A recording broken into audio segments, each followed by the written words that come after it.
बे खेबाव बेखार जानानै थानाय गोरों लाइमोनफोरखौ साख्रियाव थिसननांगौनि थाखाय बिटिआर सरकारनिसिम दाबि दैखांदों एबसुआ। बिटिआर हालामनि थाखाय सेन्ट्रेल सेलेक्शन बर्डखौ थाबैनो दाफिननानै थामथि आरो ब्रैथि खोलोबनि साख्रिनि थिसनथाइ होनांगौनि दाबि खालामदों एबसुआ। बेजों लोगोसेनो टेट उथ्रिसारनाय बिजाथिफोरनो गोख्रैयै थिसनथाइ होनांगौनि थाखायबो खुगा बेखेवबावो एबसुनि आफादगिरि दिपेन बर' बिथाङा। मख'जाथावदि थांनाय माखासे बोसोर सिगां कभिड-19नि समाव गभर्नरनि सासन जानायाव बिटिआरनि सेन्ट्रेल सेलेक्शन बर्डनि कमिटिखौ डिजल्भ खालामथ'नाय जादोंमोन। बेबायदिनो बेनि सायाव सेन्ट्रेल सेलेक्शन बर्ड कमिटिनि मावफारियाफोराबो बेनि सायाव हाइ कर्ट चेक खालामनायाव मोनसे थासारिबो जानानै थांदोंमोन, जायनाखि बैफोर थासारियाव सेन्ट्रेल सेलेक्शन बर्डनि कमिटिखौ गोदानै दाफिननायनि सुजुग सुबिदाखौ लानो हायाखैमोन। नाथाय गोबाव समनि उनाव बे चेकआ जोबनायनि लामायाव फैबाय। थामहिनबा दिनैनि समाव सेन्ट्रेल सेलेक्शन बर्डनि कमिटिखौ गोदानै दाफिननायनि सुबिदा दं होननानै एबसुनि आफादगिरि दिपेन बर' बिथाङा फोरमायथिदों। बेखौनो सेन्ट्रेल सेलेक्शन बर्डनि कमिटिखौ थाबैनो दाफिननानै बिटिआर हालामाव बेखार जानानै थानाय गोरों लाइमोनफोरनो थामथि आरो ब्रैथि खोलोबनि साख्रिनि थिसनथाइ होनांगौ होननानै एबसुनिफ्राय बिटिआर सरकारनिसिम दाबि खालामदों। फारसेथिं बिटिआर हालामनि बर' बिजोंनि फरायसालिफोराव फोरोंगिरिनि जेंना, सिंगेल टिचार, जिर' टिचारनि जेंनाफोरखौ बोस्रांनो थाखाय थाबैनो टेट उथ्रिसारनानै थानाय बिजाथिफोरनो बिटिआर सरकारनिफ्राय एडभार्टाइजमेन्ट फोसावनानै साख्रियाव थिसननांगौ होननानै खावलायबावदों एबसुआ। बैफोर गासै बाथ्राफोरखौ माहारियारि आफाद एबसुनि आफादगिरि दिपेन बर'आ खौरांगिरिनि सिगाङाव गुवारै बुंनाय बाथ्राफोरखौ नोंथांमोना खोनासं। आफादनि नोजोराव आथिखालनि जोंनि बिटिआरआव थानाय लाइमोन सेंग्रा सिख्ला जिखिनि यां जेनेरेशन युथ बा इडुकेटेड आनएमप्लयड जिखिनि दङ, जायफोर टेट क्वालिफाइड बा जायफोर गुबुन गुबुन डिग्री लानानै दङ, जायफोरा एमप्लयमेन्ट नागिरदों बा साख्रि बाख्रि नागिरदों, बा आसाम नाङैनो जिखिनि जोंनि युथफोर दङ साख्रि बाख्रि नागिरनाय, दा बेनि जि मोनसे क्राइसिस आरो बिनि मोनसे जि थासारि बेखौ मिट खालामनो थाखाय दुलाराय बर' फरायसा आफादा बिटिआर काउन्सिलखौ जोङो दाबि दैखाङो, जोङो खावलायो जे सेन्ट्रेल सेलेक्शन बर्ड जि थांनाय 2020 बे कभिड सिचुएशनाव इलेक्शन खुंनो हायैनि थाखाय जि मोनसे गभर्नर रुल राज्यपालनि जि सासन जादोंमोन आरो बे राज्यपालनि सासननि समाव सोलिबाय थानाय मोनसे जि सेन्ट्रेल सेलेक्शन बर्डनि जि कमिटि दंमोन बेखौ जि माने डिजल्भ खालामनानै होनाय जादोंमोन आरो बे डिजल्भ खालामनायनि उनाव बेखौ दिनै दाफिननाय जायाखै। डिजल्भ खालामखांनायनि उनाव जोंनि इनफरमेशनाव जाय कमिटिया बिथांमोननि टार्म्सआ जोबाखैमोन, बै कमिटिया गुवाहाटी हाइकर्टआव चेलेन्ज खालामनानै केस होदों जे जोंनि कमिटिखौ कन्टिनिउ खालामनांगौ। दा बेखौ लानानै गोदान सिएसबि दानो हानाय परिबेस फैयाखै होननानै जोंनो लिगेलि आरो जोंनि उकिलफोरा, जायफोर उकिलफोरा बे केसखौ डिल खालामदोंमोन, जों खौरां लानायाव मिथिदों। दा बेखायनो दिनै बे केसा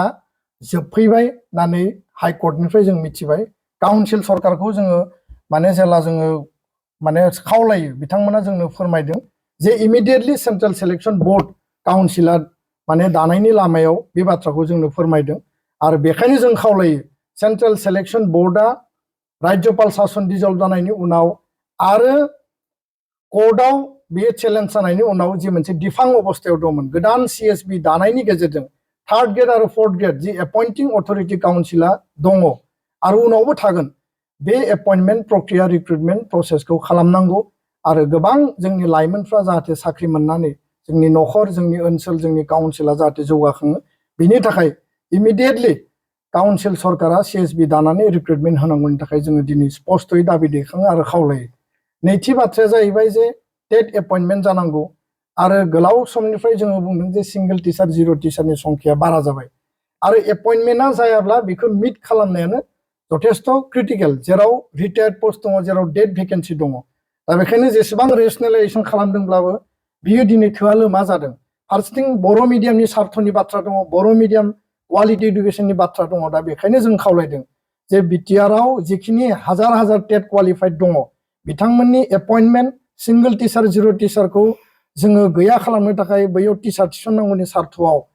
बिटिआर काउन्सिला इमिडिएटलि टेट एपइन्टमेन्टनि एडभार्टाइजमेन्टखौ डिक्लेयार खालामनांगौ आरो बेयाव एप्लाइनि बेबस्थाखौ खालामनानै होनानै जोंनि जाखांफुनाय लाइमोन जायफोर टेट क्वालिफाइड साख्रि मोननायनि लामायाबो क्लियार जानांगौ, मिडियामनि रक्षना बेखना जानांगौ, क्वालिटि इडुकेसन जानांगौ आरो जाहाथे जोंनि सोलोंथाइया मोनसे जौगामानाव सौहैयो दा बेनि थाखायबो जोङो दाखालि 4 डिसेम्बराव रनज पेगु बिथांखौ खावलायदों जे जिखिनि SIU एप्रुभेल दङ फाइनान्सआव बेखौ गोख्रैनो खालामनानै होनांगौ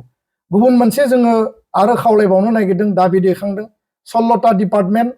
बिटिआर सरकारा डिसिनो होनानै दोनदों बे डिपार्टमेन्टखौ होनायनि उनाव डिसिआ फैदों ट्रान्सफार जादों आरो गोदान फैदों आरो ट्रान्सफार जादों गोबाङानो दिनै प्रपागान्डा दैखांदों जे 16टा डिपार्टमेन्टखौ आसाम सरकारा लानानै थांबाय जोंनि बुजिनायाव 16टा डिपार्टमेन्टखौ पार्शियेलि डिसिनो होनानै दोनदों दा एक्सपेरिमेन्टेल बेसआव काउन्सिला डिसिनि माने जिखिनि निट डिसिखौ जिखिनि बाहायनांगौमोन बा बिथांमोनखौ खामानि होनांगौमोन बेखौ होनायनि खामानिया जुदि जोब्बायबा काउन्सिला डिसिनो जिखिनि अथरिटि होदोंमोन बे अथरिटि होनायाव बेजों जुदि काउन्सिला लाब जायाखैब्ला बेजों जुदि माने काउन्सिलनि एडमिनिस्ट्रेटिभ आरो एक्जिकिउटिभ बेबस्थाया जुदि बबेबा नङा बबेबा लेभेलाव जुदि एसे खेलिमेलि कन्ट्राडिक्सन जादोंब्ला बेखौ उइथड्र खालामनानै 16टा डिपार्टमेन्टखौ प्रिन्सिपाल सेक्रेटारि आरो माने बिटिआरनि जि चिफ बिनि क्षमतायाव लाबोफिननानै एडमिनिस्ट्रेटिभ स्ट्रिमलाइनखौ टप टु बटम बेखौ मोजाङै सामलायनायनि जि मोनसे मेकानिजम बेखौ क्लियार खालामनानै लानांगौ आरो बिनि थाखाय जों दाबि दैखाङो दा बेयाव कुनु गोनो गोथो गैया कुनु डिपार्टमेन्टखौ आसाम सरकारा लांफिननायनि खोथा गैया लांफिननो नागिरदोंब्ला जों बेखौ कुनु कारनाव जों सह्य खालामनाय नङा आरो कुनु माने बेबायदि माने जोंनि शिक्षिदलखौ डाइभार्ट खालामनाय डाइल्युट खालामनायखौ लानानै जोङो मालाबाबो गनाया आरो बिनि सायाव जों स्ट्रंलि नोजोर होदों जिफोर बाथ्राफोरखौ मिडियायाव बुंबाय थादों प्रपागान्डा खालामदों एक्जेक्टलि दुलाराय बर' फरायसा आफादनि एसेसमेन्टआव सरकारनि एसेसमेन्टआव इन्डिभिजुवेल एसेसमेन्टआव मा दङ जों मिथिया खिन्थु जोंनि एसेसमेन्टआव बेबायदि डाइल्युट जानाय डाइभार्ट जानाय बा माखौबा सरकारा आसाम सरकारा लांफिननाय बेबायदि जों नुवाखै डिसिआ आसाम सरकारनि पार्शियेलि डिसिआ बिटिआरनिबो आरो डिसिनो जि पार्शियेलि क्षमता होदोंमोन बे क्षमताखौ उइथड्र खालामबानो एडमिनिस्ट्रेटिभ एक्जिकिउटिभ जि मेकानिजम जि स्ट्रिमलाइन बे सरकार सालायनायनि स्ट्रिमलाइना क्लियार जायो गोजोन्थों सना रुफा आरो हिरानि जुवेलारि गाननो मोजां मोनग्रा सुबुंफोरनि थाखाय गोजोनथाव खौरां दासान्दि फुजा बोथोरखाय खम बेसेनाव फानगासिनो MSCB जुवेलार्सआव सना रुफा आरो हिरानि समायना रमायना जोंख्लाबनाय जुवेलारिज MSCB जुवेलार्सआव मोननो हागोन राजकोट जुवेलारि कास्टिं जुवेलारि कलकाता जुवेलारि मेसिनजों बानायनाय जुवेलारि आरो आखाइजों बानायनाय जुवेलारि लोगोसेनो हाबा हुखायाव गाननो थाखाय सना आरो हिरानि समायना जुवेलारिसफोरखौबो मोननो हागोन MSCB जुवेलार्सआनो दं क'क्राझार सहरजों नांजाबनाय क'क्राझार रेल गेटनि साखाथि वार्ड नं 5 बिबेकानन्द पथआव MSCB जुवेलार्सजों थोंजोङै जगाजग खालामनोबो हागोन